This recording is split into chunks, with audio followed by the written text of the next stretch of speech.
Ok, saludos cordiales. Mi nombre es Orly Zambrano y soy parte del grupo 3 de investigación del mercado. Les voy a hablar sobre el estudio que acabamos de hacer sobre la modalidad virtual y la modalidad presencial. Ok, básicamente en este estudio, ¿verdad? Descubrimos en nuestra auditoría y contexto ambiental que durante la pandemia la tecnología pudo sostener en muchos ámbitos, en este caso el ámbito educativo, eh, ayudando a que los estudiantes puedan continuar con sus clases, pero de una manera totalmente distinta, dado que hubo una evolución en la forma de evaluar a los estudiantes, en los gastos que ellos tenían y también en la forma en la que ellos realizaban su aprendizaje, dado que ahora, ¿verdad? Con la nueva modalidad, utilizan más herramientas digitales que antes no se utilizaban. Un punto importante también en este contexto es entender que en nuestro país existe carencia en lo que respecta a Internet, a banda ancha de Internet y a algunas herramientas digitales que necesitan los estudiantes para poder cumplir con sus clases virtuales. Siguiente diapositiva, por favor. A partir de la auditoría y contexto ambiental, se ha determinado problema de investigación de decisión gerencial, que si las instituciones educativas deben introducir de manera definitiva la educación virtual como una alternativa de aprendizaje. También, un problema de investigación de mercado es determinar las limitaciones de la educación virtual para medir la factibilidad de que las instituciones educativas continúen con esta modalidad como una forma alternativa de aprendizaje presencial, a pesar de que no sea estrictamente obligatoria en el futuro.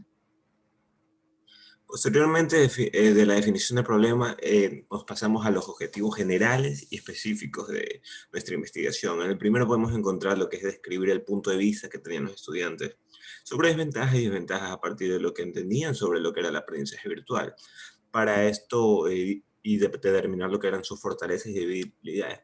Para esto comparamos lo que son el tema de los costos en los estudiantes, describir, como mencioné, ventajas y desventajas en lo que sería el campo laboral para un estudiante de modalidad virtual y para otro de presencial, y distintos beneficios que podrían tener quizás la modalidad virtual en el ámbito del aprendizaje.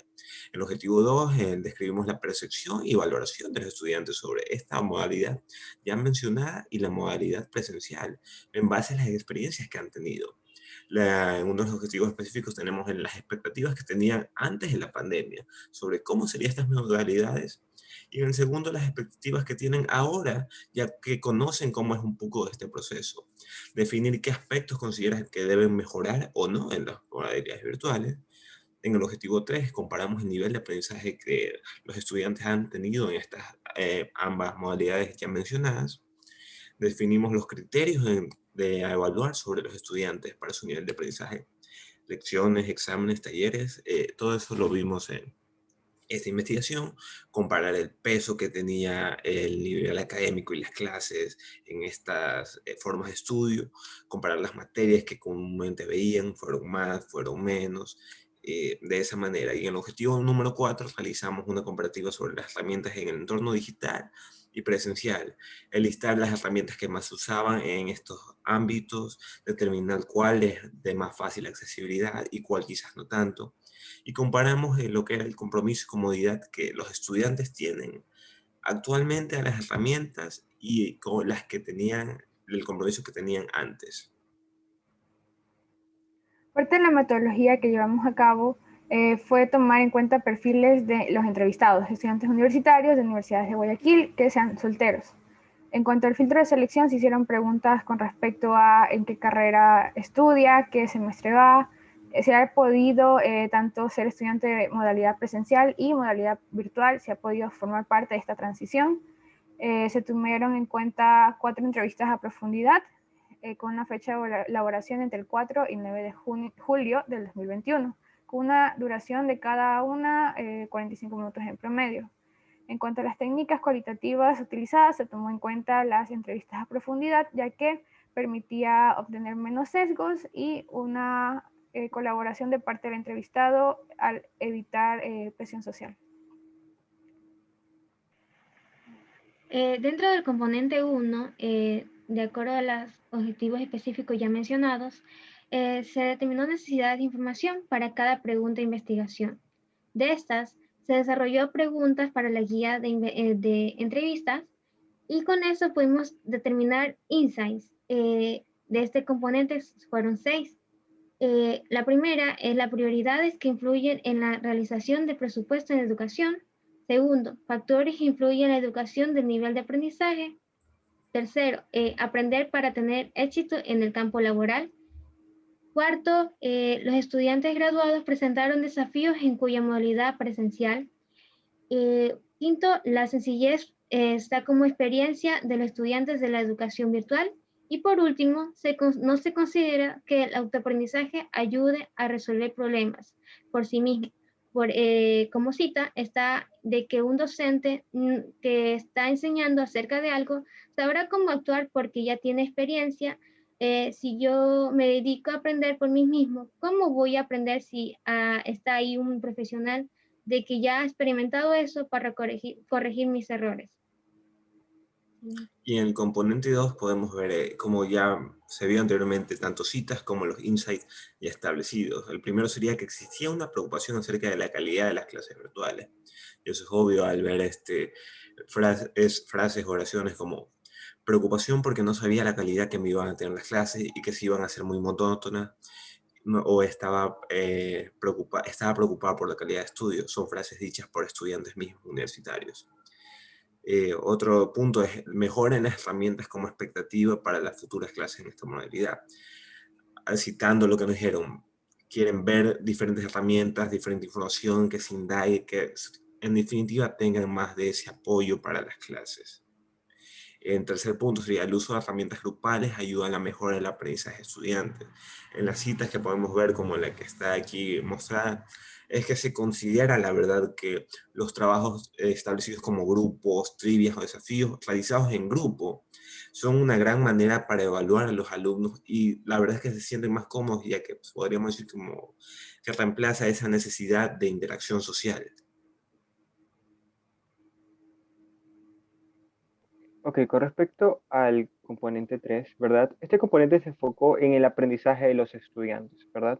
Y descubrimos que la forma de aprender de los estudiantes ha evolucionado principalmente por las herramientas digitales que ahora se usan.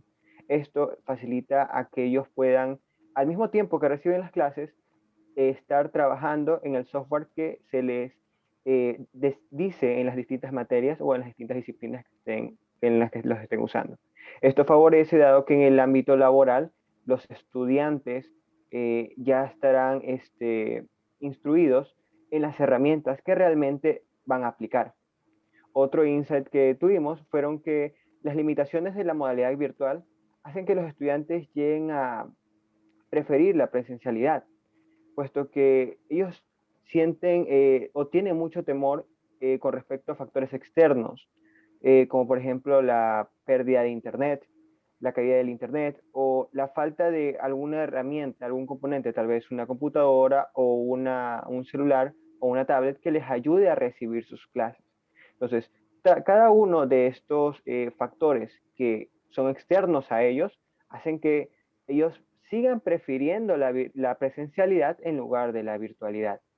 Por otro lado, tenemos que la modalidad virtual implica un mayor peso académico para los estudiantes, porque ahora son más evaluados. Es decir, los profesores, al tener mucha facilidad con muchas nuevas herramientas, hacen que los estudiantes, ¿verdad?, puedan demostrar sus conocimientos con distintas herramientas. Mucho se ha comentado de herramientas como Kahoot, como Quizzes, entre otras. Y aquí podemos ver algunas citas de los estudiantes.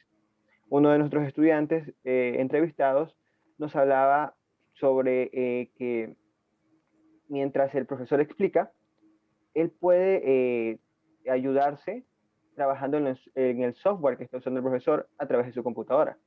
Otro, en cambio, nos habla de que en la modalidad virtual considera que es mucho más difícil porque hay mucho más peso académico al ser evaluados continuamente. Y otro nos habla de las conexiones, ¿verdad? Del problema de las conexiones que tienen cada uno de los estudiantes. En cuanto al componente 4, tenemos una comparativa de las herramientas del entorno digital y las herramientas del entorno presencial. Como primer insight, tenemos que la virtualidad beneficia para el desarrollo de destrezas que no serían posibles en la presencialidad. Tenemos a que la entrevistada expresó de que anteriormente no usaba Excel y que no sabía cómo usar las fórmulas, pero que actualmente, dada la virtualidad, el uso de Excel, donde hace screenshots, le permite tener una mayor comprensión, dado que puede replicar los ejercicios y al mismo tiempo tomar notas, de tal manera que usa tanto el cuaderno como la computadora. Por otro lado, tenemos que los estudiantes universitarios para la educación virtual la consideran más dinámica, dado que tienen acceso a los PDFs, los que pueden leer, y que usando el buscador pueden acceder rápidamente a los conceptos que están buscando en los documentos. Tercer insight en cuanto a este componente es de que el estudiante está conforme con los métodos de evaluación considerados útiles y más constantes, por ejemplo el uso de Cursal, de Fieldgrid, entre otras herramientas mencionadas por los entrevistados, en el cuales consideran que es de mucha utilidad. Expresa el entrevistado que según su experiencia lo evalúan más que en la virtualidad presencial, ya que usan los profesores otras herramientas como Kahoot y Quizzes, de tal manera que hay una evaluación constante, aunque un poco más pequeña. Como cuarto insight, tenemos que las clases asincrónicas son beneficiosas según el universitario. Sin embargo, las clases sincrónicas pueden ser incertidumbre que desmotiva al estudio. De tal manera, por ejemplo, cuando se dan las clases de Zoom, es una herramienta muy utilizada. Sin embargo, debido a las conexiones o una mala implementación de equipos, usualmente suele haber molestias de parte del profesor, de tal manera que el estudiante se ve desmotivado a poder participar y a poder conectarse a tiempo. Aquí podemos encontrar que nuestra entrevistada dice, pregunté qué pasó y no hizo nada, porque nunca se pudo conectar al Zoom. De tal manera que entendemos que este tipo de herramientas necesitan de otros tipos de accesos que las hacen complementarias. Gracias.